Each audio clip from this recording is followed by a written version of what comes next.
जय माता दी। हिंदू धर्म में नवरात्रि के दौरान अष्टमी और नवमी का बहुत ज्यादा महत्व है।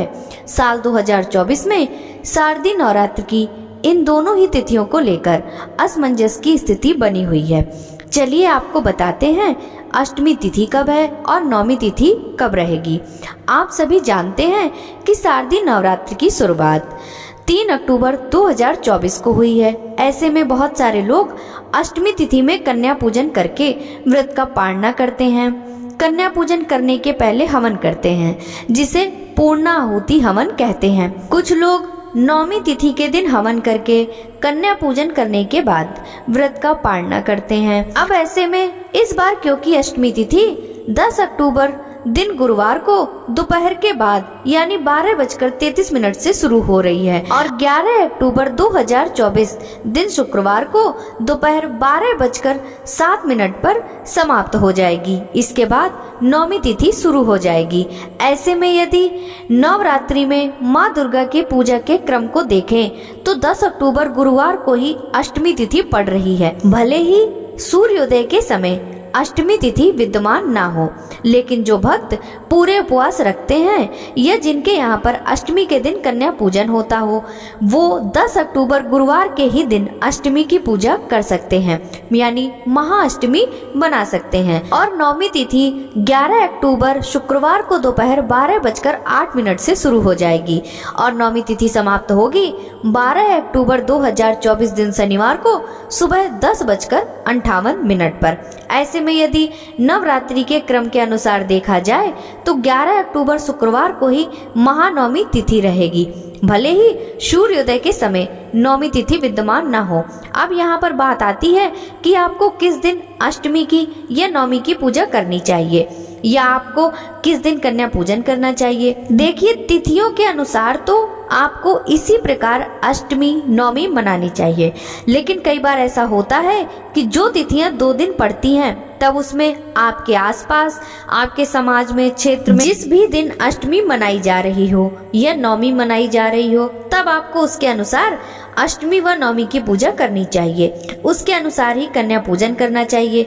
वैसे तो हिंदू धर्म में उदय तिथि ही मान्य होती है, लेकिन इस बार अष्टमी हो या नवमी हो सूर्योदय के समय पर विद्यमान नहीं है।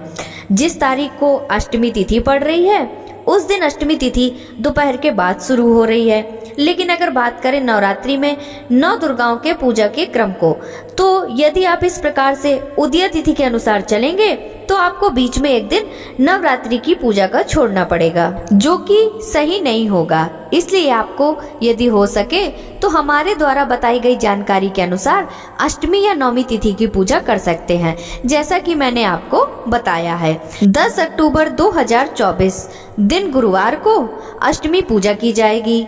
11 अक्टूबर 2024 दिन शुक्रवार को नवमी की पूजा की जाएगी। 12 अक्टूबर 2024 दिन शनिवार को विजयादशमी और कलश विसर्जन किया जाएगा। अब बहुत से लोग कलश विसर्जन या दुर्गा विसर्जन अष्टमी तिथि को कन्या पूजन करने के बाद शाम को कर देते हैं, या कुछ लोग नवमी तिथि के दिन कर देते हैं। तो ऐसे में आप पहले से जिस नियम का पालन करते आ रहे हो आपको उसी नियम का पालन करना चाहिए। और अगर आप पहली बार व्रत शुरू कर रहे हैं तो आपको एक बात का विशेष ध्यान रखना चाहिए कि 9 दुर्गाओं की पूजा पूरे 9 दिन और 9 रात में करते हैं।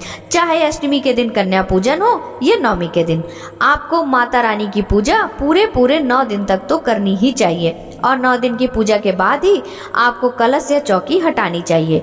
लेकिन कई बार भक्तों के साथ कुछ समस्या होती है, जिस कारण से वो चौकी को अष्टमी के दिन ही हटाना चाहते हैं। तो आपको अष्टमी तिथि में सूर्यास्त के पहले कभी भी चौकी हटा सकते हैं। और अगर रही बात हवन या कन्या पूजन के शुभ मुहूर्त की, तो फिर कन्या पूजन हो या हवन हो, आप सुबह सूर्योदय के बाद से लेकर दोपहर 12 बजे के पहले कर लेनी चाहिए और इसी के अनुसार आपको हवन भी कर लेना चाहिए।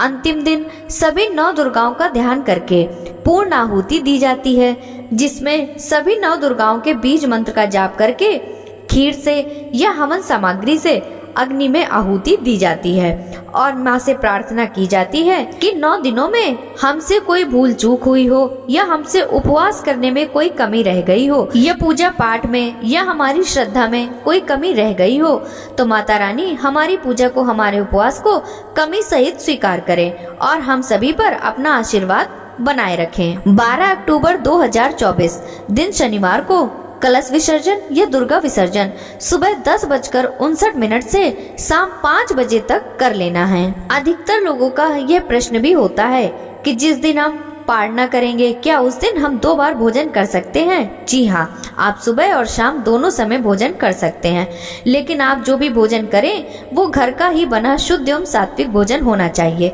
बाहर का ना हो। और इस दिन भूले से भी आपको मांसाहार का सेवन नहीं करना चाहिए, नहीं तो आपकी 9 दिनों की पूजा ये 9 दिनों के व्रत खंडित हो सकते हैं। कई बार ऐसा होता है कि कन्या पूजन के दिन या हवन के दिन या फिर कलश विसर्जन के दिन माताओं बहनों को पीरियड्स हो जाते हैं। ऐसी अवस्था में यदि आपने पूरे उपवास रखे हैं और अब आप कलश विसर्जन या चौकी विसर्जन नहीं कर पाते हैं तो आप अपने घर के किसी भी सदस्य से कलश विसर्जन या चौकी विसर्जन करवा सकते हैं या फिर कन्या पूजन, हवन इत्यादि भी करवा सकते हैं। और अगर घर पर भी कोई ना हो तो आने वाली शरद पूर्णिमा के दिन भी कलश विसर्जन, चौकी विसर्जन, कन्या पूजन, हवन इत्यादि कर सकते हैं। भक्तों, ये थी आज की वीडियो। अच्छी लगी हो तो लाइक जरूर कीजिएगा, साथ ही अष्टमी तथा नवमी की व्रत कथा हमारे चैनल पर जरूर श्रवण कीजिएगा। सभी भक्तों को जय माता दी।